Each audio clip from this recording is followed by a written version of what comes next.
So don't be scared to talk to people. Definitely try to understand for yourself. The studying duration was shorter. It was more affordable. Yeah. And it felt right. I'm putting too much energy into this. What if it doesn't work out? And I said, no, if I don't commit, it doesn't happen. They do work out perfectly. And when you look back, you will be like, okay, that was perfect. We thought as a family what was the best for my husband, for me, and for our son.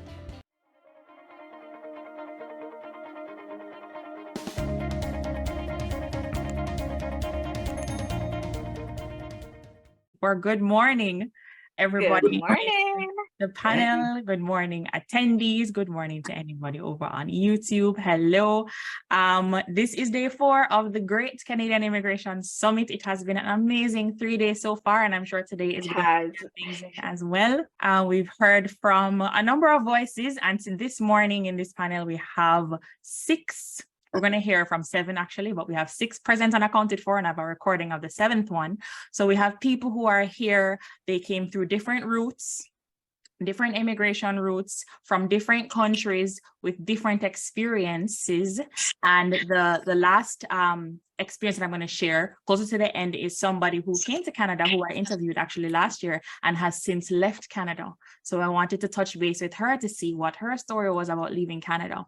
But outside of that, we're here, present and accounted for. The rest of us here are in Canada, and we're going to share our immigration journeys today. So I look forward to sharing with you guys. And usually I kind of let people filter in, but in the interest of time and to respect everybody's time, for everybody who showed up on time, I am going to get things started right now. And we're going to kick things off with Temu. I call you a veteran, and you kind of, you love me up about it. You're like, veteran, what kind of veteran?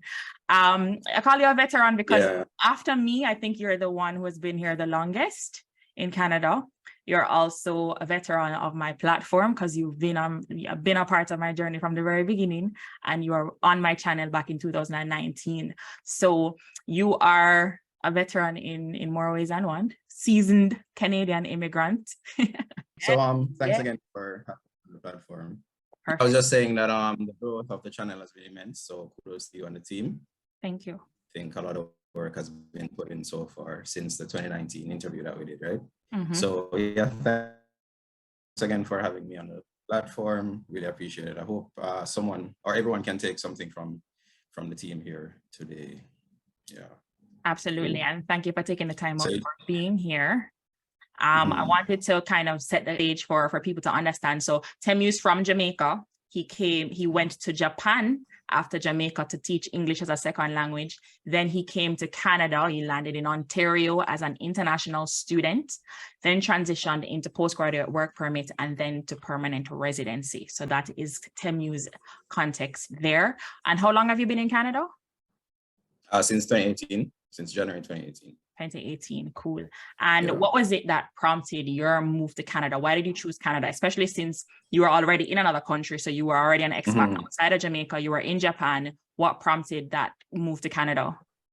Yeah, so a little bit about the journey. So was in Jamaica for a while, then decided to go to Japan just to see the world and experience that sort of life. So during the time, I was there for 3 years. So during the time, I think you and a few other of the friends, they came to Canada and we were just saying how great the experience was. So I was like, okay, this might be interesting. And I actually have a sister here as well. That kind of helped with the transition process. So during the final year of my time during Japan, I applied for college here, which I got accepted, which was great. So the idea was leave Japan in July and the following to Canada here.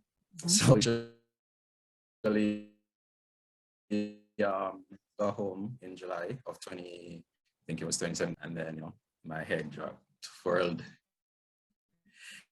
spinning around. So I wasn't sure what to do then. So I consulted a few consultants and friends and then reapplied and then got in. Okay, hold on. Your audio cut out a while ago. Your audio cut out a little bit a while ago. So I just wanted to clear up that. Okay, right. So you finished school in Japan, you applied for school in Canada, then you went back to Jamaica and applied for your study permit, but it got rejected? Correct. Okay. Yeah, so it got rejected in 2017, somewhere around July, August. Yes. Yeah. And I have been consulted with a few folks. The reason behind that was my passport was expiring within 6 months. Didn't pay for the tuition to come to Canada, Okay. or the tuition for the schooling here, right? So my idea was to get the passports all sorted out first, and then pay for the tuition. But I guess you have to do all of the background work, get the tuition thing sorted out, and then use that as a basis for getting the visa. Was my understanding at the time. Yeah. Yeah. So I reapplied. I got the visa or the permit in October. So between the October and January period, I was just talking with a few friends, including you, about what life was like and what the experience was during school as well as after school. Yep. Cool. Yeah. And so that was a little bit of your immigration process as well as what prompted your move. So then, so just to clarify, because it wasn't super clear, he applied, got rejected because his passport was expiring in under 6 months, and you didn't pay any tuition, so they didn't really take you seriously. I hadn't paid for it. Oh, you paid? Pretty much. Okay. I paid after the first rejection. Got it. So before, when you first applied, you didn't pay for any tuition, no, and they didn't take you seriously. In my head, I'm like, why would I do that? Right? Why would I spend so much money not knowing if you're going to be approved? Any at all. Right. Yeah. Right. But I think it works in reverse, right? Yeah. They take you seriously. And if you get rejected and you can't go, there's refund policies and stuff like that. Okay, so you reapplied, you got through the second time, and then you transitioned into Canada, and that was your process here. Which school did you end up going to, and what did you study? Yeah, so I went to Humber College, Humber North. Yes. And the program was project management. So I had a construction background at the time in estimating. So yes. I thought the management would be a nice fit, being a postgrad to the first degree that I had. Yeah, it was a great program, lots of work, very intense, and really prepared me for life in Canada. Not just the schooling, but the networking that you do, the opportunities to connect with folks, to understand the culture, the work culture as well. A lot of the projects that we did were really real life application projects. So it really helped with the transition from a different country, I guess. Yeah. Right. And how do you compare Japan to Canada, having lived there? So I landed in the middle of winter. So as you can imagine, it's quite cold then, right? So that was a big difference. The culture is just different from Western to Eastern culture. It's just right, of course. Yeah, but each place has their own unique quirks. Yeah, of course. And I know that there's somebody, there are people in my community who are in Japan right now and are interested in the route, right? So you did your study permit application and everything when you went back to Jamaica. You didn't try doing it from Japan. No. Yeah, but you did the school application in Japan. Yeah, I got accepted quite early. So with that in mind, I already had the plan of once I get back home, I'll just apply from Jamaica. Yeah. Okay, perfect. And that is Temu for now. We're going to hear back from him in a short while again. We are going to go down to Shagufah. Are you here with us, Shagufah? Hi, Shagufah. No, so yesterday we spoke a lot about networking and the power of networking. Shagufah is a classic example of the power of networking because she was at a networking event somewhere in Canada, Toronto-ish, right? At a networking event, and she caught the eye of Dream World Travel, and they connected with her there, and now she works with Minerva at Dream World Travel. And it all came from just her showing up at a networking event, and that is the power of networking, guys. So Shagufah is from Mauritius, and Mauritius, for anybody who doesn't know, is a little island off the east coast of the southern east coast of Africa. And we heard from her mom actually on Thursday about her mom's journey. So Shagufah came here as part of a family application under her mother's study permit, right? So can you tell me quickly when is it that you came to Canada? What year was it? That was in 2017, so almost 6 years now, nearly 7 years. Yeah. Oh, wow. Yes. Okay. So you came with your family, with your mom. Were you excited to come to Canada? And what was it like for you transitioning into like coming to school here? Because I'm guessing you were of school age. Yeah, I was 18 or 17. Yes. Yeah, celebrated my 18th birthday here. I was so excited. Mm. But then when I came here, I wanted to go back home. Yeah. So I remember the first day I came, actually the second day, my mom said we have to go and see if we can do the school applications, right? So we can get into high school. I remember going, and it was the nearest school here, and I was crying. Because it's so different, right, from back home. They were all speaking English, and I couldn't understand anything, even though in my country they do speak English. But I think the accent, right? So I could not understand anything, and they were telling me that I needed to do 2 years of high school to get the credits to go to university, and I was not expecting that. I thought that, okay, I'll come to Canada and graduate and then go to college. I had a plan. Yeah. And it was going against my plan. So yeah, I was just crying. And then I was finally able to go to an adult school where I was able to do only 1 year. But yeah, it was really difficult for me at the beginning, especially at school. Yeah. High school. And then, so what's the immigration journey like? Because I know you kind of came as a part of your mom's application. How did it work out for you now to then transition into not necessarily permanent residency, but into school? I know that you took a different route than given these hurdles. So what was it like for you, the immigration journey and the choices that you made because of the immigration process? Yeah, right. So my mom was a student. We were all visitor visas. And so we went to high school, and then actually I could not go to school. I could not go to college a year after because we were not financially stable. So what I did is I went back home. I went back home, stayed there for a year. So stayed in Canada for a year, and then went back home, stayed there for a year. And then I came back. Yeah. Okay. Yeah. And I was not liking it at the beginning, but when I came, I got home and then came back. That's when I started to be like, okay, Canada is way better. Yeah. So I came here. My mom, I think, just graduated from school. So now she was on the postgrad work permit, right? And at the time, she did not know yet, like, what's the route she's going to take to get the PR. So to be on the safe side, because I was going to be 21 something, she was like, you need to go to college to get the status, right? So and it was in my mind anyway that, okay, this is how you do it: high school, college, and job, right? So I actually applied to Humber College first, and I remember my application was refused. I was not, I did it wrong though, that was my fault. And then applied to Humber College, to George Brown College. Got the acceptance letter, went to the orientation, and did not get my study permit on time. And they told me that, okay, if you don't get your study permit on time, you will have to withdraw the application and wait for another year. Yeah. That's crazy. For me, like, I've done high school like 2 years ago. Now you're telling me to wait for another year. That was really hard. I remember going to the school and begging them.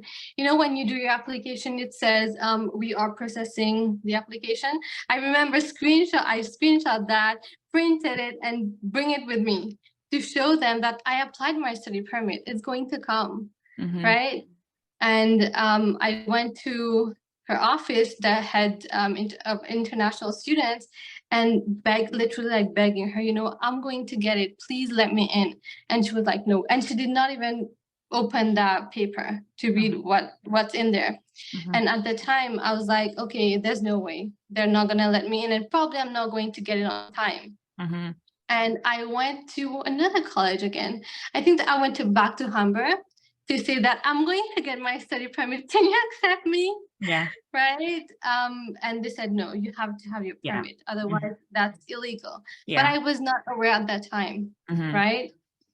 And so eventually, after that, I was crying all day, every day, blaming my mom, blaming the school, what am I going to do for a year at home? And I'm back to the visitor visa now. Yeah. Right. Okay. So back to visitor visa, you can't do anything. You can't work. You can't go to school. You can't do anything. Just stay at home. But I find a way. I remember going on my phone and checking what events or if there's anything I can go to. And I saw a mentor. I think he was doing a speaking event. I just went. And I think that's when my life like completely changed. It took a different turn.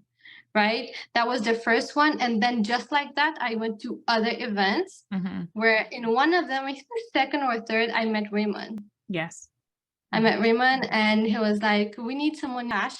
So that was like, I'm so grateful for that. People don't do that for you. And so I went there and we worked together. It was not long because then there was COVID and stuff.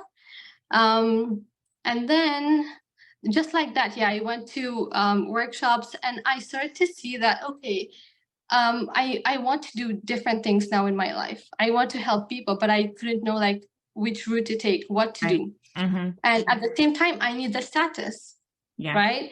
So my mom's still not figuring out like what she's going to do for the PR, and I need to figure out mine. And the only way was go to college, right?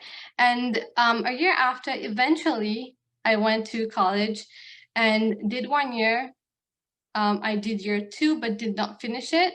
And at that time, I went through a tough breakup, which completely, again, changed my life. And I was like, okay, I need to do something with my life now, right?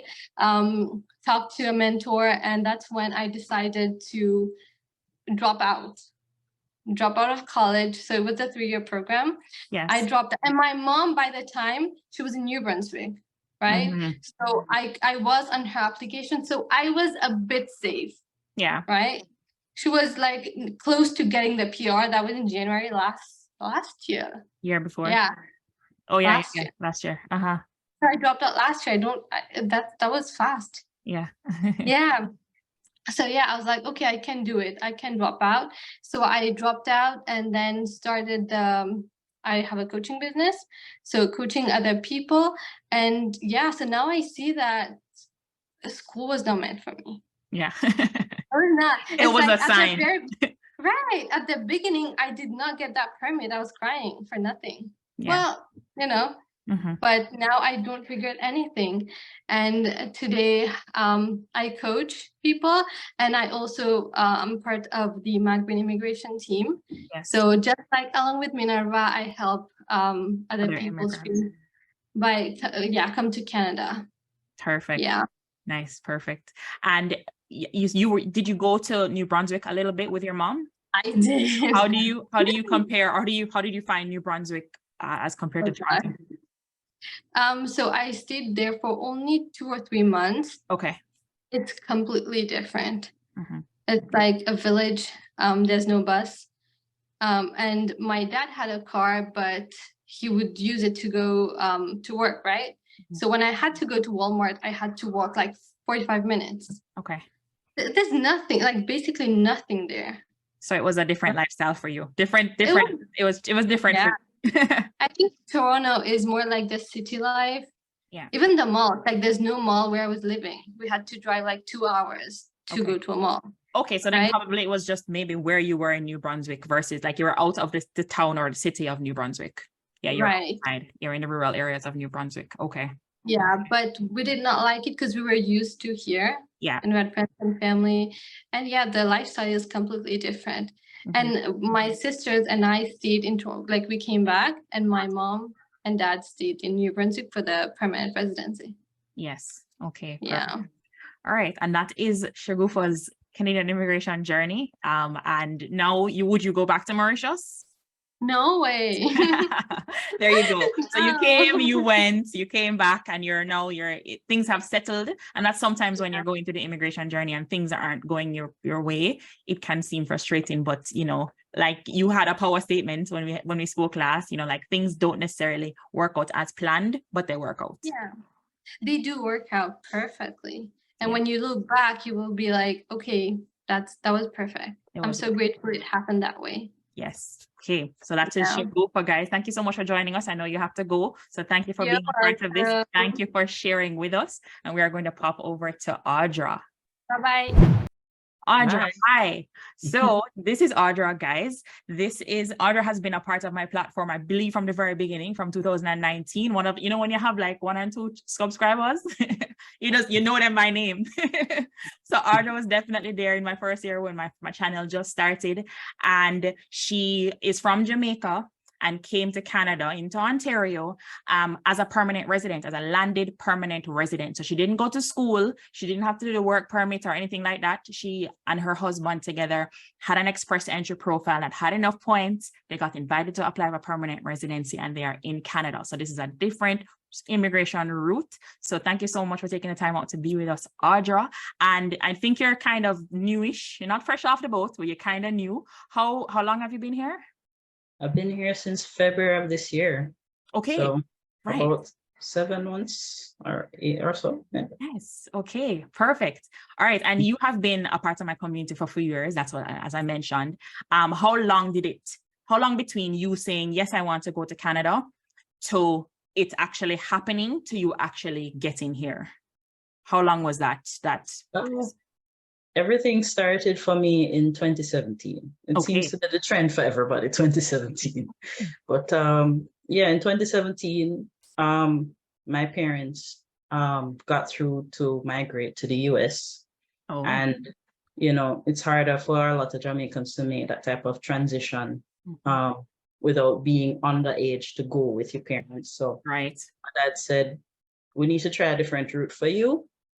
So why not Canada? He helped his brother make that transition back in the early 2000s. So he had an idea of that you can do it yourself. You can do the application yourself. So at the time, I had just started doing a master's degree online with the University of South Wales. And he said, try for Canada, see what happens, look up the information, and see what can happen.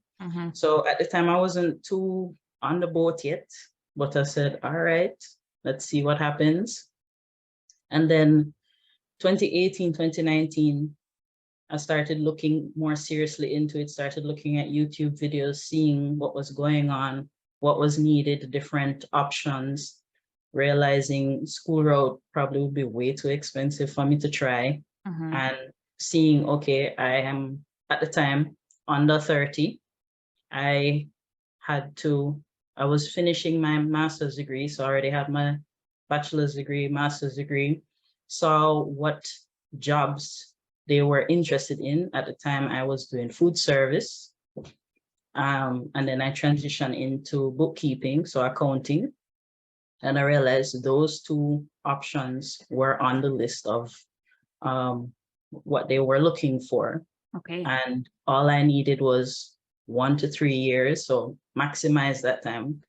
I used my years in food service, working as a restaurant supervisor, and I used my bookkeeping to give me the 3 years plus that I needed. Right. And I had to also get my husband, at the time boyfriend, on board to try and see what Canada could offer us.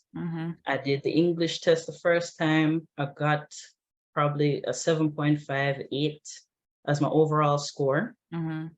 And by the time I got him on board, we were going through the process, still didn't get my master's degree in hand to count. I just said, let's put in the application. Let's put that we're getting married, because at the time it was a conversation we've been having for years, and you just need to choose a date to get our finances in order and make that happen. So put in the application, and during the waiting process, I think that was the early 2020, I did the English test again because it had expired. It was 2 years already. Right. I already put in West because I did all of that background process. Put in the West for my bachelor's degree. Finally, end of 2019, got the master's degree in hand. Did another West application for the master's degree to get those extra points. My husband also had his master's degree. And 2020, I was turning 30. So I said, I need to get this in now. Yes. Because every year after 30, we're losing points. And my husband was already 30. So put it in. I said, we're going to get married this year. This is all happening this year. We're doing it. And, you know, for him, he was just like, you put in too much energy into this. What if it doesn't work out? And I said, no, if I don't commit, it doesn't happen. Yeah. So, you know, did my English test. He was supposed to do his English test in March. And March was when COVID hit. All right. So we're waiting on Yui to set a new date for him to do his English test. And they didn't set it until August. So it was a lot of waiting. When I did the second English test, I got 8.5, I think, or 8 as my overall score. I got a full 9 for speaking. So that was impressive to me by itself. And he did his test and he got about 7.5. So he was kind of disappointed, but I said, it doesn't matter. You did your West, you did the English test. You have a master's. All we can do. Yeah. We can't affect our age because we're getting old naturally. So I was now over 30. We lost the 5 points for that. And then, you know, Canada said, we're closing the doors right now because another wave of COVID. So, but I kept watching to see our score. And in the last November, December, we were a point or two below where they were calling the number. And I said, God, just give us the last, just give us that last drop. And we were in the last draw for 2020, December 23. Before COVID shut everything down. As soon as we got the invitation, we got the ground running. They told us what to do, when to get it. We booked the medical. We booked everything we could book. We found out how much extra money we needed to find, you know, because medical at the time was about 15,000 Jamaican dollars each. Yeah. So that was a shock again, because we didn't know that we had to pay so much money. Yeah. We had our proof of funds from the beginning of the year. You know, my father gave us money, my aunt gave us money. We had money from our wedding gifts and stuff. And we looked up and saw that we had to do the gift deed to state this is a gift where they're not asking us back for it. So I had to do all of that research, get my parents to notarize documents, get my aunt to notarize documents, got the bank statements. We had some money in investments. So they said you can do that as long as it is something that can be liquidated easily. Yeah. So pension, investments, savings, everything, got the proof. I was a primary applicant, so everything that was in my husband's bank account, he had to write something to state, this money is going towards the immigration. I give my wife permission to use these funds for this purpose. Right. And yeah, we got everything done. They gave us at the time, because of COVID, they told us 90 days to submit everything. We got it done in under 30. Because you were prepared. Getting it ready, getting it together, because I'm someone who's so technical. I need to see it spelled out. I need to spread it out. I need to have the information. You shouldn't have to ask any questions. For me, that's how I am. So submitted everything before February of 2021. And we were waiting to hear back. Yeah, 2021, we submitted everything, medical, everything. Police record was what took us the longest time. Yeah. Got everything submitted, sent it in, and then a week or two later, we got a notification on the Express Entry portal showing us, okay, you're going to hear from us in 6 months. So August 1, you'll get a decision. And then a week after that, I got an email to say, hey, Canada is shutting down, we can't give you a timeline, but we'll let you know. Yeah. So that was stressful. Of course. And then, you know, kept following up. And then 2022, around March or so, we got messages to say, go and do your medical again, because it expired now. So at this time, medical was now over 17,000 each to redo. Had to redo the police record, and we had to, and this time I only had less than about 30 days, to get those Get it updated done. information. Yeah. So we had to beg for the police record to be done early. Yeah. And luckily somebody knew somebody to help us to get it done within a week. Yes. So I was very grateful for that too. Good. Yeah. And one morning in August, I got an email to say, drop off your passport. And I was like, wait, this is crazy. Dropped it off. Within about less than 3 weeks, got back the passport with the visa and told us we can travel now. Cool. We came through the Express Entry Federal Skills Program. Right. So that was our pathway. Perfect. And I heard a thing that you were racking off that would give you the points. You both had masters, you both did your English test, you had the 3 years work permit. So you've been preparing, you did a lot of upfront work to make sure that you had enough points. So kudos to you and God for making you get part of that last draw. So you land in Canada now, you are a permanent resident. You don't have to worry about school, anything like that. And I know that when you're focusing on the immigration journey, it's so easy to just get your eyes focused on that. So did you do any like upfront preparation knowing that you're going to come here to try and find a job? Like what was a job search like for you? And did you do any like upfront work, networking, research before coming here? Yeah, I've been looking into all aspects of it from we got the draw, from we got into the pool for Express Entry. I've been looking in Job Bank and trying to apply for jobs.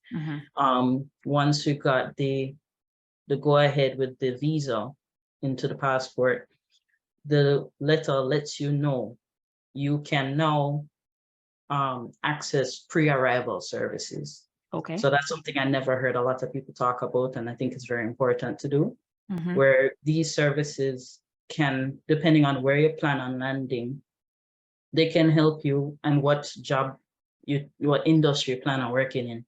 They can give you prep work to get you ready to come into the new country. So they can start you off by what to expect in an interview, how to prepare for your interview, ideas on how to write your resume. They talk about the industry that you plan on going into and what to expect, and give suggestions on which province you should try and aim for based on the industry you plan on going into. So for me, I was interested in accounting and bookkeeping. So they mentioned Ontario based on certain jobs. They mentioned Alberta for certain jobs. They mentioned Saskatchewan. They mentioned different areas, and they also promote or highlight certain cities in those areas that need people. Right. So if you really have no idea where you're going, they can say, hey, try Lethbridge in Alberta. Those places need people. You can try a place in Ontario a little far, Thunder Bay. You can try Thunder Bay. They've mentioned Manitoba, they've mentioned Saskatchewan, different areas that don't have a lot of people, that need people. And you can get in contact with them. So they give you networking sessions to learn what areas you can look into based on your industry, to learn about which areas you can try and consider. And if you really are serious and based on your timeline, because you can't enter these arrival services unless you're less than or about 3 months before you plan on landing. They need to know your landing date. Got it. And they align you with a liaison and an employee prep person as well. So one person helps get you your resume together. They have an online platform that you can do video lessons that they cover different topics. Okay. If you want to be an entrepreneur, they also have a network of people for that as well. So it's pretty cool that they can give you those services. And then once you land, you have to let them know you landed. You still have support for about 2 to 3 months to help you to keep looking for a job. Got it. And also they let you know when you land, where are you going to land? You need to tell them so they can say, okay, go to this welcome center that's near you. That will help you integrate. They'll help you do your taxes for the first few years. They'll help you find a job if you still haven't found a job. They'll help you find housing if you're having trouble finding housing. So there is support. It's not necessarily for everybody, but it is an option that I'm very happy that is there. Yeah. Yeah. Well, thanks for sharing that. And just briefly, what was the timeline between getting here and you getting a job? About 3 months or so. 3 months. And it was through a friend who also landed Networking. here years ago. Ding, ding, ding. She told me about a job, a company called Career Edge that has certain types of job postings. They work alongside companies that are looking for people, and they are willing to take newcomers. They're willing to take people who are on work permits to help you integrate into a job. Okay. It is on a stipend payment, so you're not going to get the full money as if you're on a permanent job. You get a 6-month contract to work with a company, and if you're fortunate, the company might have an opening and take you on permanently. Okay, good, good information, good news. And then if you could say, you've been a part of my platform, how was it helpful for you to have been a part of my community, or whatever information I provided on YouTube for your Canadian immigration journey? Right off the bat, you opened my eyes to a lot of things. Right off the get-go, you talked about the different amounts of money you need based on your family structure, if it's you versus 2 versus 3. So that was helpful to know. You gave some highlight on the scoring and point system that helped me a lot. When you mentioned the Atlantic province, I didn't know anything about the Atlantic side of things, so I was looking into that as well, applying for jobs there. So it gave me another viewpoint on how to do things. And it is also important to seek Caribbean representation. I mean, I want to be specific as a Jamaican representation, but Caribbean representation of how it is to immigrate. Yeah. Because most of the options I saw on YouTube were from a lot of people from India and that side of life, and they cater their information to their people. Right. So a lot of times the issue that I had was the video starts off in English and then they go off into their language, and then I'm lost in translation. Right. Understood. So it is beneficial to have a platform for our people as well. We need to build that community more. Yes. Okay, perfect. Thank you so much for sharing. Somebody had asked, do you remember what your express entry score was? Just the number. 468, I think, or 3, around the 460 number. Perfect. All right. Thank you so much for sharing. We'll pop back in with you closer to the end there. We are gonna talk to Alton. Alton, I've been talking about you all week, let me tell you, because a lot of people, I hear people asking about scholarships and stuff like that. So I mentioned, okay, somebody's going to talk about scholarships on Saturday. But briefly, Alton is Jamaican. He's from Jamaica, and he came to Canada in Alberta. So he's in a different part of Canada, different province. He's in Alberta, and he came as an international student. Now, he chose a unique route, or a particular route for himself very intentionally, because that is what made most sense to him. And it is something that I have spoken about in theory. So here's the practical example of somebody who've taken it. I'm not going to spoil his story. You can tell your story. But first, how long have you been in Canada? I've been in Canada for a year now. September 3rd makes it officially a year since I've been here. Okay, perfect. And so you intentionally chose a particular route in terms of what kind of program, diploma versus degree and all of that. So talk about that a little bit and why you chose that route.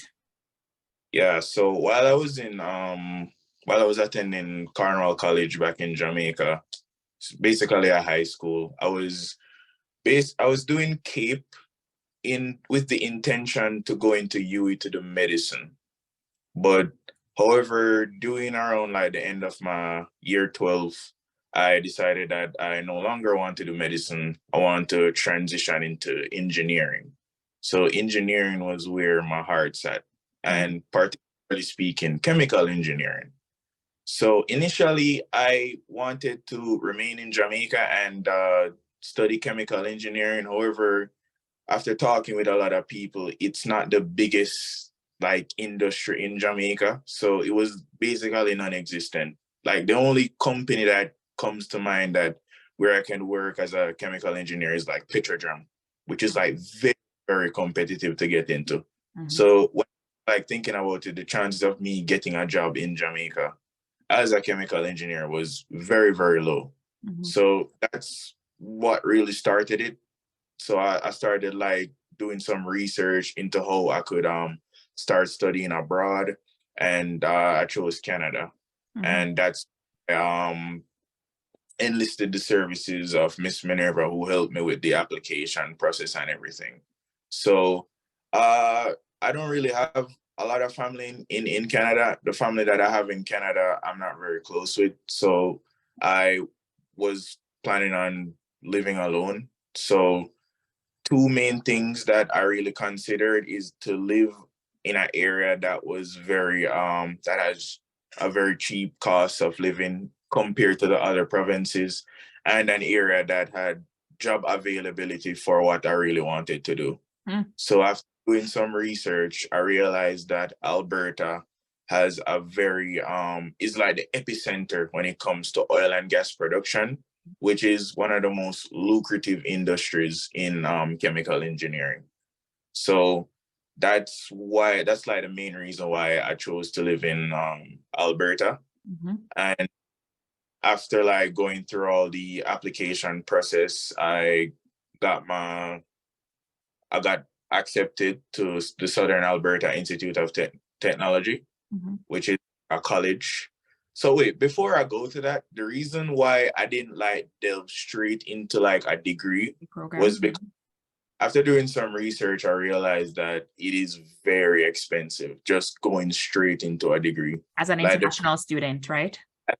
National student, because as you know, they charge us 3 times more than everyone else.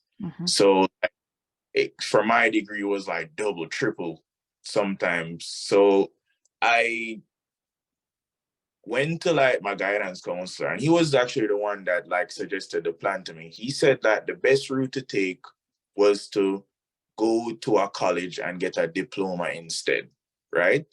And with that diploma, you could work for a bit and then transfer to a bachelor's degree program. You could transfer into like 3rd year, but when you transfer, you would be like a PR at that point, and you won't get as much, and you just finish up the degree there.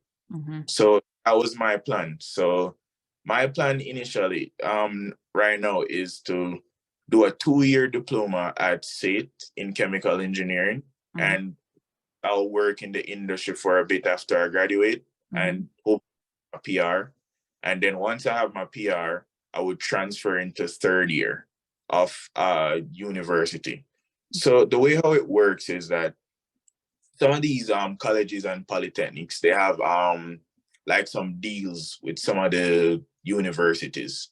So after going to SAIT, I can transfer, but there are only certain universities that I can transfer to, mostly like in the western part of Canada. So I can transfer to University of Calgary, University of Alberta, and I think University of British Columbia, if I'm sure about that. So that's like the main thing. So before like applying to the school, look up where and what you can transfer to, because most school, like depending on the contract they have, you can only transfer to like a specific number of schools.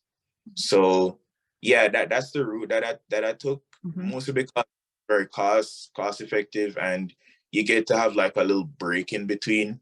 Yeah. So, and to work and make money, and you can work on your PR, and then once you're finished, you could transfer at the end. So that's like the route that I'm on at the moment. Yeah, perfect. Yeah.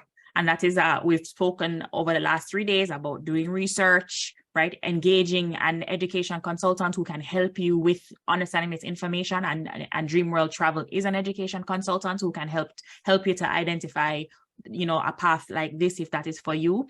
And you also use the services of Matt Bean Immigration Consulting. So we're going to talk about that in a second, but you got a partial scholarship for your program. I've never met somebody who's gotten a scholarship.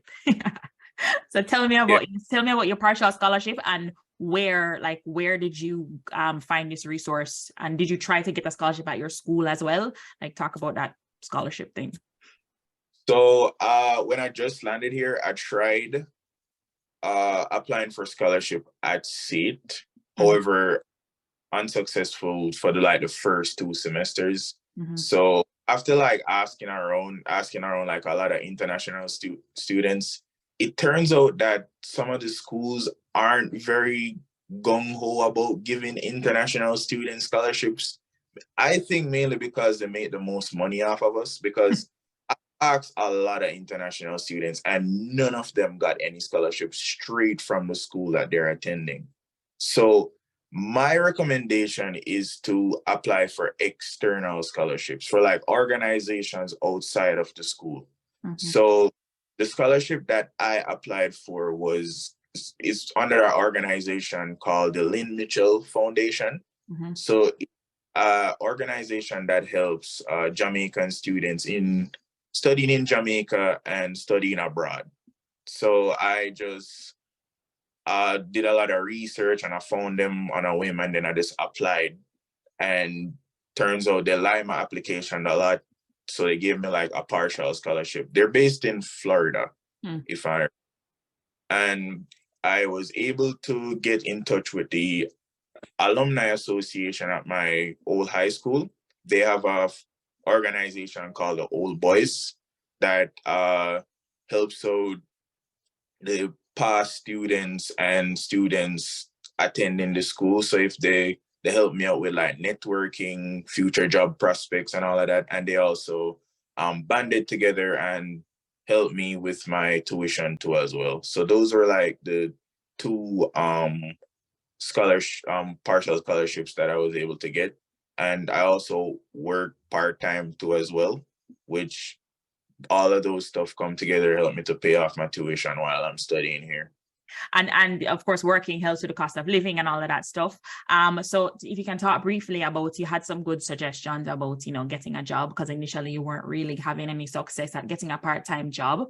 So how was that for you? What was unsuccessful for you, and what was successful for you in finding a part-time job as a student?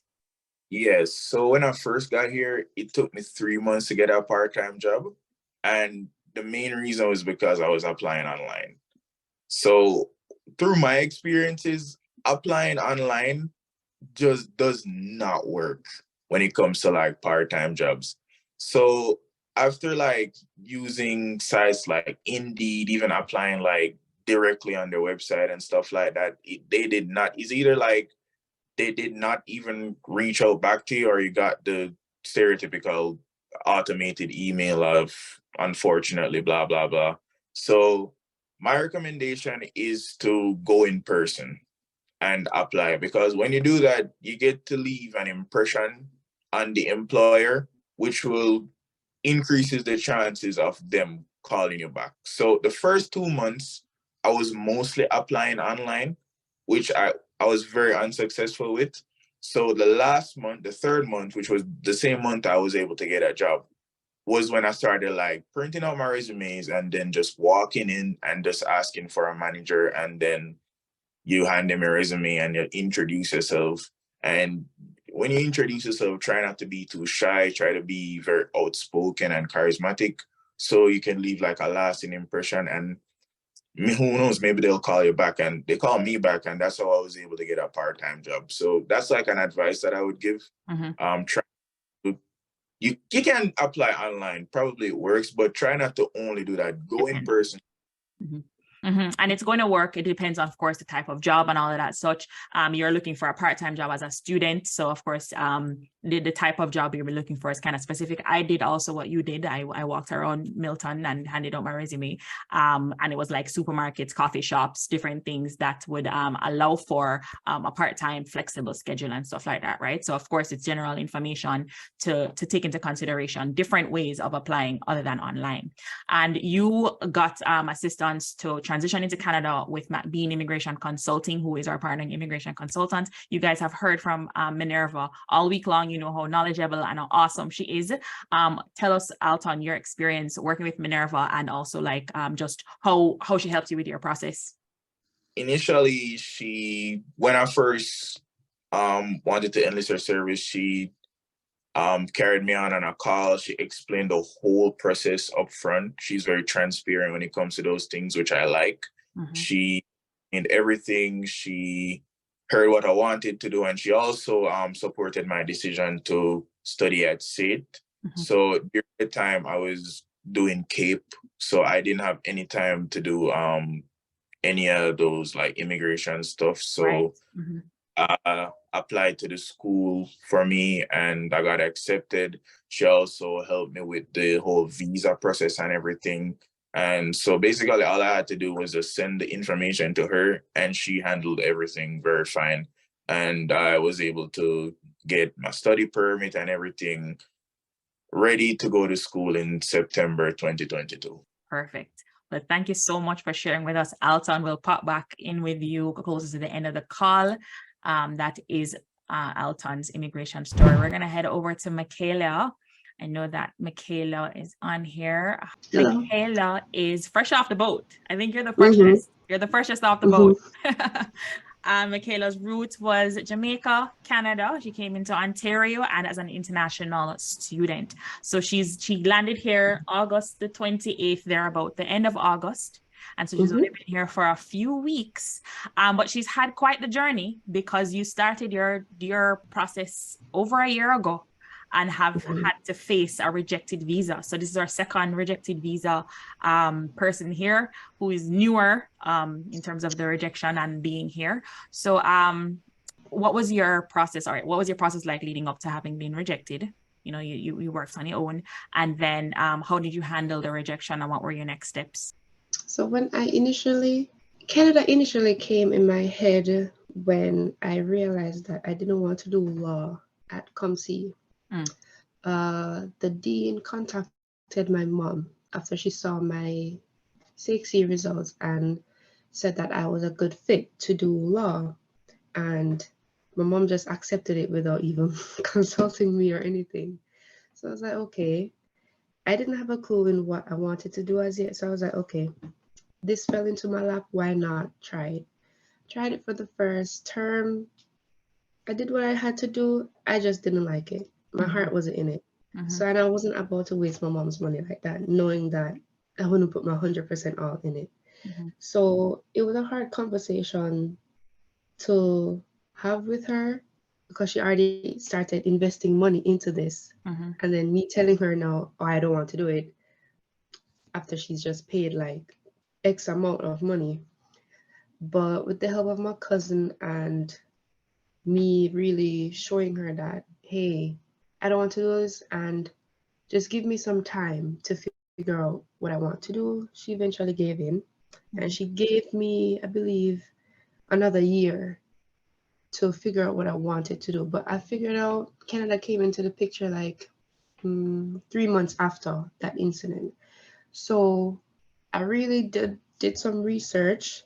My initial aim was North Carolina to find a Black community college. And then it just never felt right again. And I got frustrated because I was like, the time was cutting down. I need to figure out what I need to do. But I knew that at the end of the day, I didn't want to be in Jamaica for long or do school in Jamaica. Oh yes, I saw an ad on Seneca. And I was like, okay. I started applying for Seneca. And then because of the application process, I thought it was a scam because I've never heard about Seneca before. And even when I researched Seneca, their website kind of looked, then Toronto School of Management was at the top right in the corner. I was like, okay, let me click that. The studying duration was shorter. It was more affordable. Yeah. And it felt right. I don't know how to explain it. At best, it just felt right. So I started my application process. My mom knew Miss Mac's husband previously. So that's how I initially got introduced with Miss Mac. She helped us in the beginning process, explaining it mainly to both my mom and I, but my mom understood it more than I did. So anything that I didn't really get clear on, if it wasn't Miss Mac explaining it to me, it was my mom. in the initial stages, the first time I was applying, my mom didn't want me to work as yet. Matter of fact, I was 17. I couldn't work. That would be child labor. So I was still doing little things here and there, helping my mom with her own business and stuff. And then when it came down to the time of hearing the result, I was rejected, as we all know. It was really crushing in a sense that I didn't open the document properly until I think a month later, because I couldn't just bring myself to like read on how I got rejected and stuff. But I'm glad I did, because I understood why. And it was because of I think I was short one sponsor. Right. Okay. So financial reasons, rejected for financial reasons. That was the first error in that. It was just, as you can imagine, someone that started to get excited that, oh, I'm going to start school, and then all of you here like, nope. Yeah. Not to me. But Miss Mac, she really gave us a bit more reassurance that, hey, we could start again. It's not the end of the world, but we're just going to give it a little bit more time. So I think we gave it a month or two or so. I don't really remember, but a month or two. And then we started the application process again, which I'm glad, because I now have a better understanding of the process since I went through it previously. Yes. So during the second processing time period right there, I told my mom that I'm not going to be sitting at home basically doing nothing. In a sense, I want to work and see how best I can help myself while I'm waiting. Yeah. And in a sense, I was glad, looking back now, I was glad that I didn't get accepted first in the first shot. Yeah. Because I don't think I would have been mentally ready or mentally prepared for what was coming, and even physically as well. I don't think I would be prepared for it. So in a sense, I'm glad that everything happens for a reason. So while I was working and started the application process, as a few persons mentioned before, when she got the police record, that one took a while. Yeah. Yeah, it took a while. But with the same help that she got, my mom knew someone and cut the waiting period short, and we were able to get everything close knit, dot all the I's, cross all the T's, right, and just reapply. Like the guy said before, all he had to do was just provide the information to Miss Mac and really just sit and wait. Yes. But honestly, I think that was the hardest part. Your anxiety. The dreadful just, yes. Miss Mac really, I'm really surprised how she not cussed me out, honestly, because I was emailing her almost every week. I was like, are you sure you didn't see anything as yet? And all that stuff, because it's just, it was really heavy on my chest, saying, okay, what if it doesn't work again? And I even thought about that. And I'm a person that really likes to see plan A, B, and C. So I already started to think, okay, what if it doesn't happen? What is my next option? Or what other option can I do to in the meantime? Because honestly, this whole process is not very cheap. It's very expensive. And the fact that I did it twice, the fact that my mom really pushed for me to do it again, I was like, okay, fine. She's on board with this as much as I am on board with this, because remember previously she wanted me to do the law thing and stuff. Yeah. So I was like thinking, what could I do? And then I believe Yui came in my mind, but honestly, I did not like Yui at all. So I was like, okay, I'm going to work until the application comes through. Yeah. Until you hear back. And yeah, so during my work experience, I took a job that was like 10 minutes away from where I lived. And it was a family friend. He ran a supermarket, Mr. Chen. He ran the supermarket. And because he was affiliated with my great grandmother, he really opened his doors to me, honestly. And I got along with everyone pretty quickly. And he realized that I was really competent in what I did. So he started piling up more work. And I could manage it pretty well. And he helped me every step of the way in terms of like mentally, because while I was waiting, he could see that some days I'll come into work and I'll just not be there. Like I was there, but I was not there. Yeah, because your mind is focused on the application, right? Yes. You're wondering what's going to happen. You're not very present. Yes. And honestly, I'm glad that I came across him, his path and such, because some of the pep talks that he gave me, I'm really using them now. Even yesterday, I used it. Because yesterday I said, okay, I'm going to try and go into town on my own, based on my memory, based on what I'm reading, what I'm seeing, and all that type of stuff. And he mentioned, God doesn't give you anything that you can't bear. And just really reassuring words that you're a smart girl, you know what you're doing, even when you have doubt in your mind. That's just negativity, and that's just not really important. Right. So that kept playing back in my mind, and fortunately I got my way downtown and I went to school for a little bit just to see. They had a little event just to see what it was, and spoke to my student advisor and such. And I got back here on my own. I was like, oh, I'm doing it. So the Canadian, doing the Canadian thing, and you're here now, you've started school, and Minerva helped you a bit with even not just immigration services, but settlement services as well. And I think that you spoke very, very, very well of that as well, because when you come here, you don't really know anybody. Somebody sees you at the airport, that is a smiling face. So if you could talk briefly about just what that experience was like for you, and that is helpful to have somebody to pick you up, an extended family member. It really didn't settle in until I was in the airport at my gate that I'm leaving and I'm not coming back. This is my last time seeing this airport right here. Yeah. So I was like, okay. I started to get like really anxious again. And I had a friend of mine that came here previously, and she had an arrangement to migrate here. But the personnel that were helping her left her to find her own way to where she'd be staying. Right.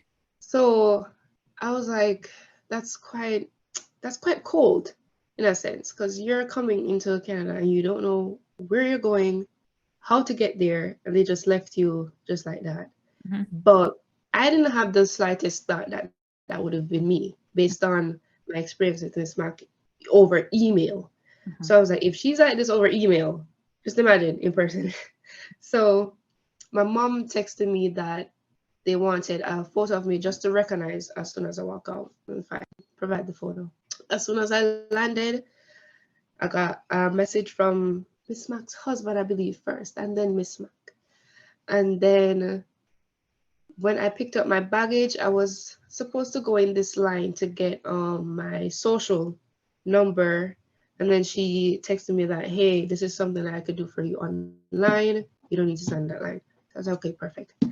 I got my stuff and I walked through the door, just Miss Mac at the front of the door, smiling. And I was like, okay, this is a bit more warming. This is a bit more reassuring that everything's gonna be fine. This is all me reassuring myself in my head, just ignoring all the things that are running in my head and stuff. When I got here, I was really welcomed with open arms. It's just been like, I feel like I've been a part of the family, and I just only wish that everyone that is taking this experience can experience what I'm doing. All right. Well, yes. So you were very welcomed, and Minerva helped you with the immigration process, and we know that she's really good at that. And you're here in Canada post rejection. You made it. You got the T-shirt. You're attending school. We're gonna pop over to our next person shortly. Thank you so much for sharing. Thank you. Now we have Nadine, who is going to share with us. Nadine is Jamaican who went to Manitoba. So this is another province altogether. She went to Manitoba, and her immigration route is also different because she did Jamaica to Manitoba as an international student and then pursued the Manitoba provincial nominee program. So not express entry, the usual express entry route, but the provincial nominee program, which we spoke about at length yesterday or the day before during the summit. So Nadine, if you don't mind just telling us, you came to Canada with your family. So you're a mom, you have relatively young kids. What was it like for you, just briefly, just moving to Manitoba, transitioning with your kids, finding childcare and such like that? All right. Hi, Christina. Hi, everyone on the panel. So I'm Nadine King, as Christina mentioned, and I knew Minerva from back in Jamaica. Well, we went way back. Our kids went to the same school together. Her and my husband were good friends, and so she and I became good friends as well. So I can speak for Minerva being, someone I would definitely rely on to get things done for me. She has a wealth of knowledge, and she tries to keep herself informed. It was no accident that I ended up doing my permanent residency process with her. But before that, I did the application from home in Jamaica, to come to Canada as an international student. And so I was told by other persons that you could take your family with you if you all had visitor's visa. And so we had visited probably about 3 months prior to coming here. We came here August of 2019, but we had visited spring of that same year. We knew a couple here, and I must say they helped us get settled. But long story short, we visited, we liked it, and so I went back home in April, did the application to University of Winnipeg. They have a postgraduate diploma program, a couple of them. I was interested in the project management, and so I took that route. Okay. I applied, got accepted, then applied for the student visa, got the visa acceptance as well. That was within a 3-month period. I wouldn't say it was a shaky process for me. I would consider that process quite smooth. Okay. So when we got accepted for the visa, and it's like I told you, we all had a visitor's visa prior to. I came and landed in July because I was told you have to go and get settled, pick up your documents at the immigration office and whatnot. So I did that, and then I went back home and brought up my family with me in August. So we all came, and we told the immigration officer when we got there that my family wants to stay with me. So they gave them, I believe it's called visitor student visa. They gave my children student visa, and they gave my husband another paper which says visitor visa. So that's in addition to the visa that's stamped in his passport. I guess that just allowed him to stay the same time as me, because my study permit was for 1 year and about 2 months. Right. So after settling in, I applied for the work permit for my husband. He got through, he had it for a year, and then in between that, COVID came. And so finding a job was not the easiest of things. And when that expired, I applied for my work permit, but then I had applied for my husband's work permit and he got rejected. And that was when I reached out to Minerva and said, hey, with your experience, can you tell me what I did wrong, or can you help me with this? And so she gave me some guidance, and then she took over the application from there, and she applied and she got through. So we were really happy that she got through with that. And of course, life got busy. I have 3 children here. They're in school. I had just done studying. And I thought, you know what, I'm going to ask Minerva to help us get through the PR process. I really don't want to take this additional work on right now when there's someone who's able to help me. And so I reached out to her again. And of course, she offered to help. I utilized her services, and our PR application went in. Along the journey, she asked me for the information that was needed in a timely manner. We went through the process, and here I am a year and 2 months later. I think the PR application process took with our PR. So I was grateful for that journey with her. Perfect. Have you been to Toronto before? I've been to Toronto on quite a number of occasions. So when we came first to visit, we stayed in Toronto for some time, then we went out to British Columbia for some time, and then ended up in Manitoba, all in that one trip. And how are you liking Manitoba?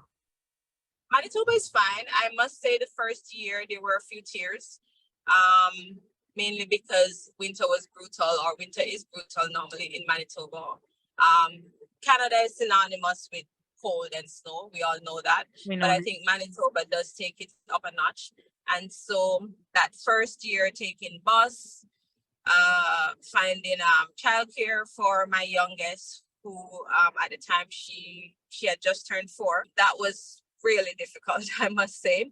For my older kids, fortunately, the school they attended was a few blocks from us, so they could walk to the school. And there was also a shuttle that was available with the apartment where we rented that would take them during the winter. So for them, that transition was smooth, but for my youngest, it was a bit tough. Fortunately, though, the university I attended, they also had a daycare, and they gave first preference to students who came in. And I was one of the last persons to get in for the daycare. So I would take my daughter with me on the bus when I'm heading to school, and then just pick her up on my way back. So that worked. Yeah, so that worked out well after I was nervous about the whole process, because I had gone to a few daycares prior to and didn't get through. But you know what? God is good. The right one worked out at the right time. So no complaint. Transitioning to bus, I must say, was very difficult. Taking bus in the winter with a small child and this additional layers of clothing. But you know, when you look back at the struggles, you're able to share that journey with other persons who come, just to be able to say, you know, it's gonna be okay. Yeah. Will be it for a few months, but after a while you'll be fine. We've been here now 4 years and 4 months, and I must say I have no regrets. I really don't. I've been back and forth to Jamaica, and I love my home country, don't get me wrong. I am a Jamaican, will always be, but I'm glad I made the transition to here. And I think for my kids more so, they will have a lot of opportunity that I was not exposed to when I was younger, and for that I'm really, really grateful. So the journey, the transition, whatever path you took, whatever bumps you come along the way, just know that it's going to be okay. Perfect. Great. Thank you for taking the time out. Thank you for sharing. And you took the provincial nominee program because it was a faster route to permanent residency. So that was a faster route here in Manitoba. That's the beauty of our uniqueness about this program here too. After working 6 months, you can apply, or depending on what job category you have. So I had a category A. There is another word for category. I know I'm not using the right word because it just escaped me. Depending on the job category you have, you can apply right after 1 month. So that's the beauty about the different programs that they have here in Manitoba. And I know across the provinces, they all have unique programs, but I like that with the Manitoba program, where you can apply anywhere within 1 to 6 months of having a job. Perfect. Thank you so much for sharing. Thank you for taking the time out and joining us on this call today. That is Nadine, who came through provincial nominee program to Manitoba. So right now I'm going to switch over to the recording that I have of Carolina. Carolina is from Colombia, and I actually caught up with Carolina last year, September, when she was part of my live virtual As a Canadian Immigrants tour. And Carolina has since left Canada, and I wanted to touch base with her to get a little bit from her, to hear a little bit from her about what her experience has been like since we last got together and what prompted the move to leave Canada. And the reason I wanted to share this is because, you know, people will hear that, oh, people left Canada, and they don't know the circumstance or situation around why people left. And I thought it would be valuable to hear from somebody who left. I once left, and I think that me leaving was similar to Carolina's situation with leaving. So I'm not going to give any spoilers away. I want Carolina to, you know, share her Canadian experience post-COVID, post becoming a mother, and what prompted the leave to go back home to Colombia, and what has it been like since you've been back home? First of all, hello everyone. It's a pleasure to share my experience. that might be as point of reference for some of you who might be interested in knowing why people leave Canada. I'll be explaining my particular situation, who might not be the same for everyone, but it's what me and my family felt was the best at the moment. Basically, we've been coming back and forth since we became permanent residents, back and forth between Colombia and Canada. We initially became residents in February 2021, and our son was born in May 2021. And since that moment, we first left after he was like a month old. We came back to Colombia for maternity leave. We spent almost a year in Colombia.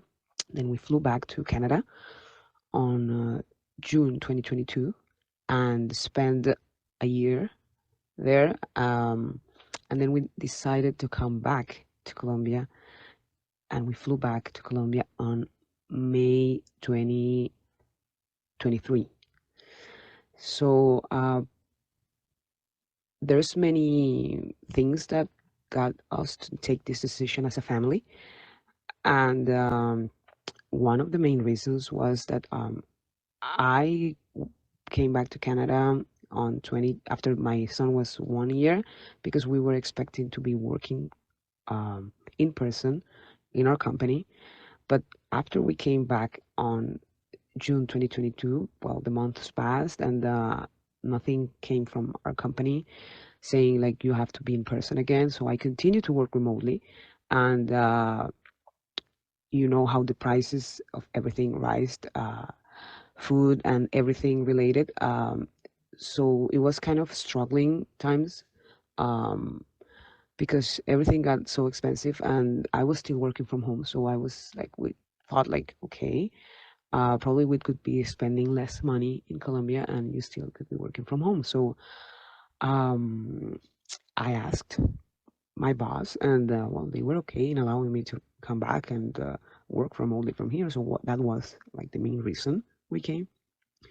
We also considered some other things before taking this decision. Another reason that moved us to take the decision of coming back to Colombia was because of the quality time you get to spend with your family being back home versus what you've got in Canada by yourself.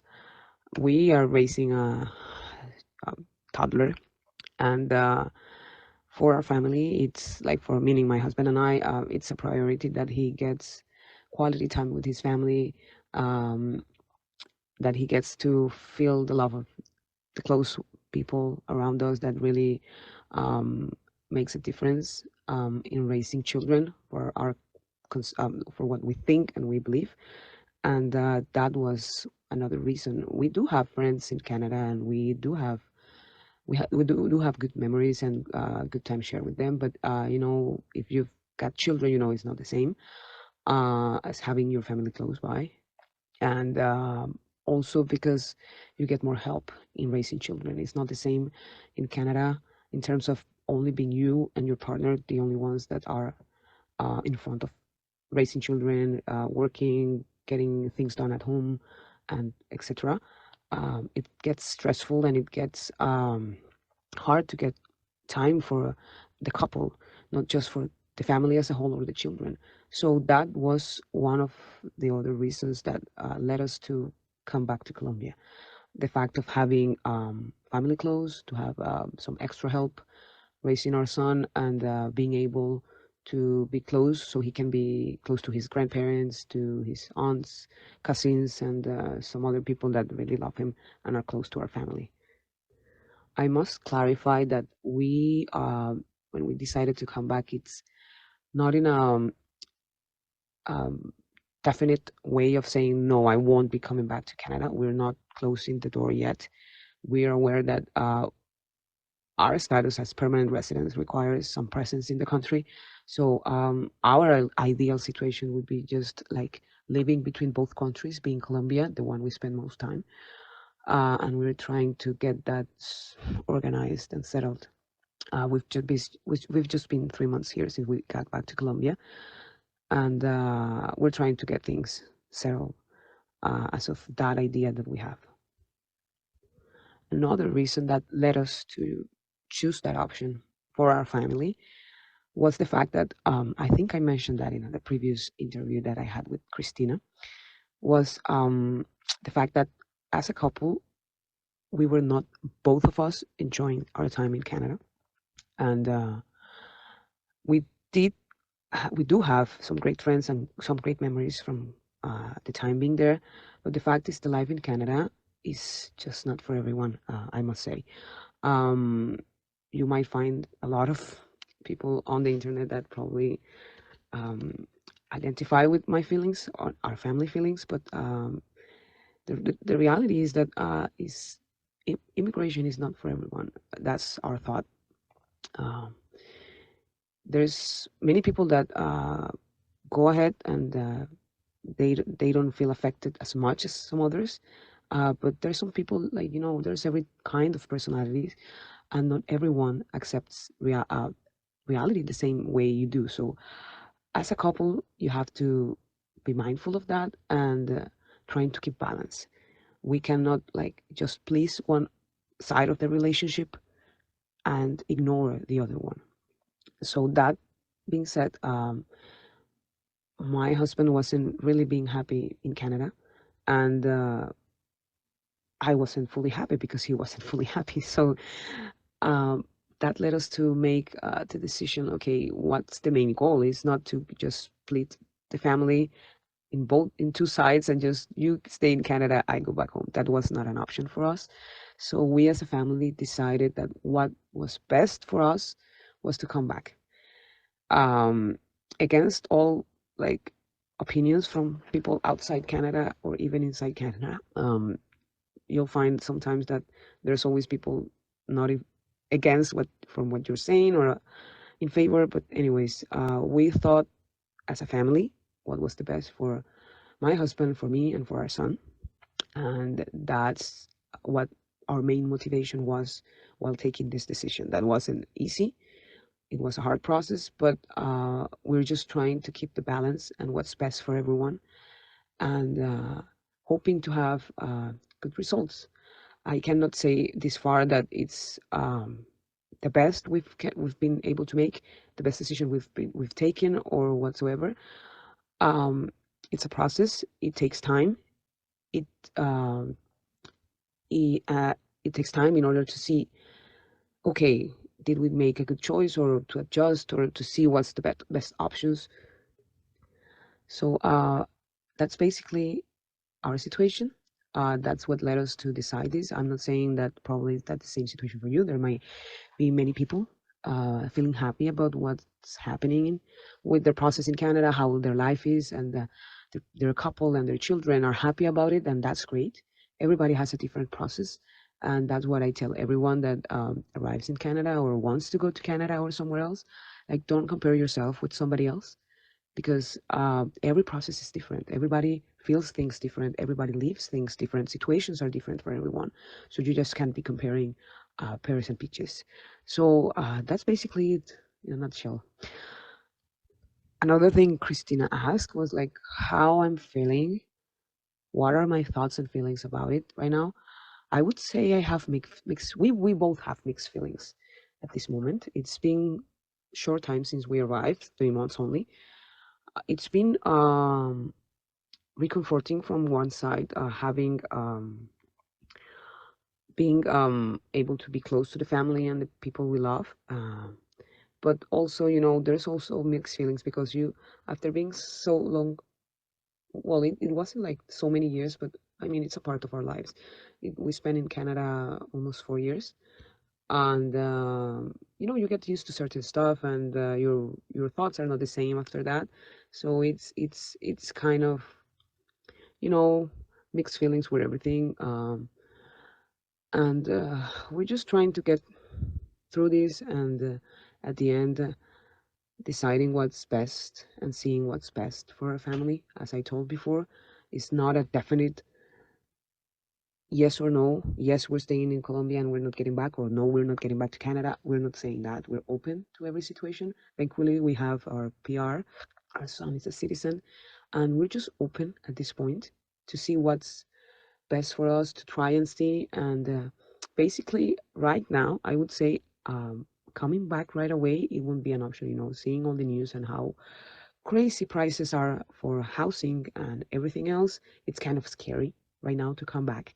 But we'll see. We'll see with the time. We'll see what happens here and what happens there, and what we'll be deciding as a family before we decide to come back. If we decide to come back to settle, or if we just decide to come back for some time and just make the time to keep our residence, our permanent residence valid, etc.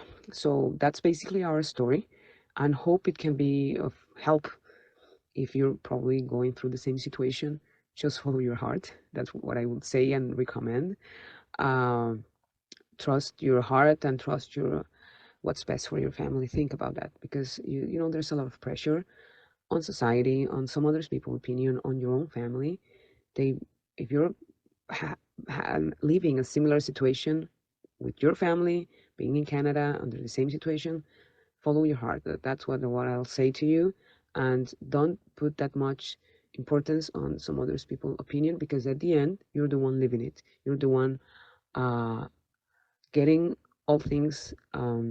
So it's most important what you, your husband, your children, your couple feel and how you feel. That's the greatest thing.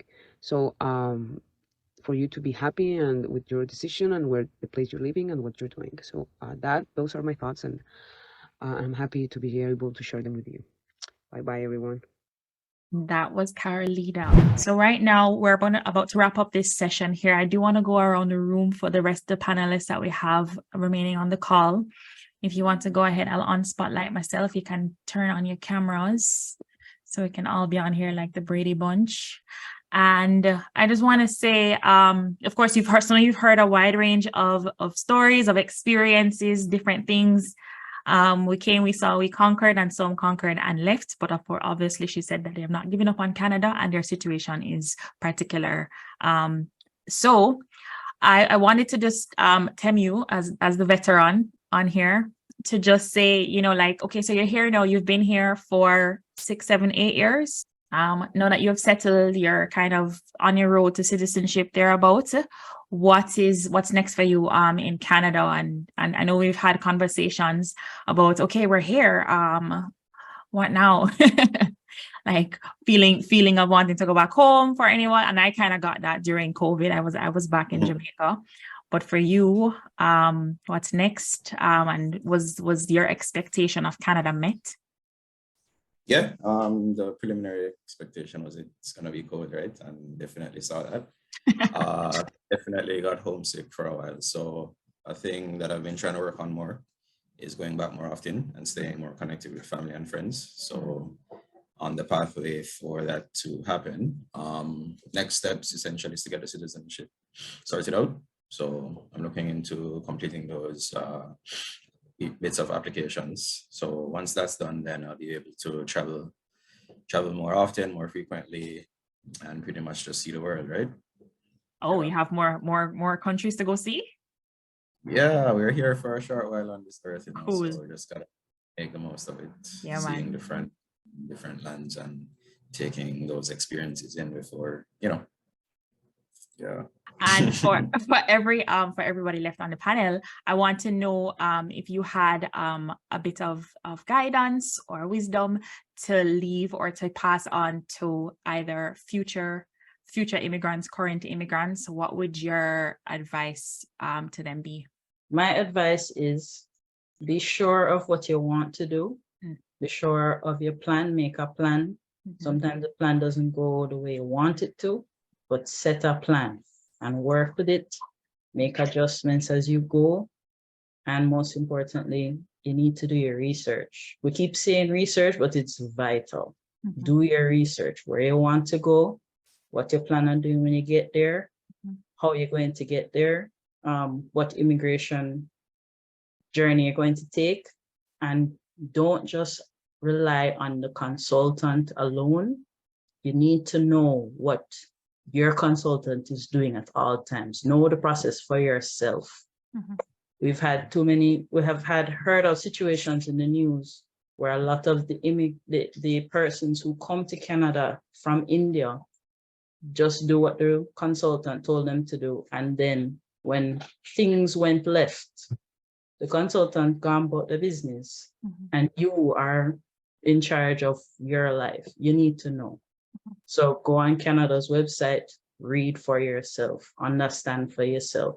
If you know yourself and you know that you're the type of person who can't do the process by yourself, find reliable consultants to help you and guide you, just like with Dream World Travel, you know, be a part of your journey. Yeah. Good. Yes, thank you for adding that here. And that's one of the reasons why I created this platform, and that's why we have this collaboration as well, is we know there's a need for trustworthy advice, trustworthy input. And so we've collaborated with Minerva, and we have Michael Kaiser also to help with the job search and the resume stuff, to make sure that you guys have access to people that you can trust, that are not going to leave you sideways. Minerva picked up Mickaelia at the airport, bright and smiling face, right? Because this is not just a business, right? We're making a legacy, right? We're helping people to come to Canada, but not just be here, but to thrive here. And we have created many platforms. You have my YouTube channel, you have Minerva's YouTube channel, we have the Canadian Dreamers Club, which is part of my platform, that you can have access to us. We have Nadine Immigration Consulting, who will take you through the immigration process. We have lots of trustworthy, helpful things to help you to make sure that you're making the right decision. They've been vetted and then passed the process. Everybody passed the process, so we're here. Temu? Yeah, research is very important, very critical. I think it's important as well to stay connected with your family and friends, especially those who have gone through the process. I know there are support groups across each individual, right? So they can leverage the network that they have to get some advice and to see, you know, if there are some quicker tips or quicker areas that they could expedite what they're looking into. I think if you're going into something not understanding how it works and relying solely on other individuals, then that's going to be tricky, right? So definitely try to understand for yourself and then leverage the power of the internet. Yeah. Yes. And then Alton, if you had a one-liner to leave with everybody. Yeah, my advice is to step out of your comfort zone and work with other people, especially those in your industry. Because going to school is just half of what you need to do. Canada, especially in certain industry, you still need to know people to like get into certain position from what I see. So don't be scared to talk to people. Most they have conventions, try your best to go to most of them if you have the time, and just talk with people in the industry and try to leave a lasting impression. Who knows, probably it'll help you get a good job when you leave school. So that's like my advice. Try to do a lot of networking while you're here. Cool. And if anybody is just joining us, you have access to these recordings 24 hours after airing, and then you are more than welcome to join the Canadian Dreamers Club, where you have extended access to all these recordings. Thank you so much for spending the time with us. Audra, Alton, Temu, I know Mickaelia had to pop off, Shagufah, Nadine, and that, my friends, are all the immigrants that we've just heard from.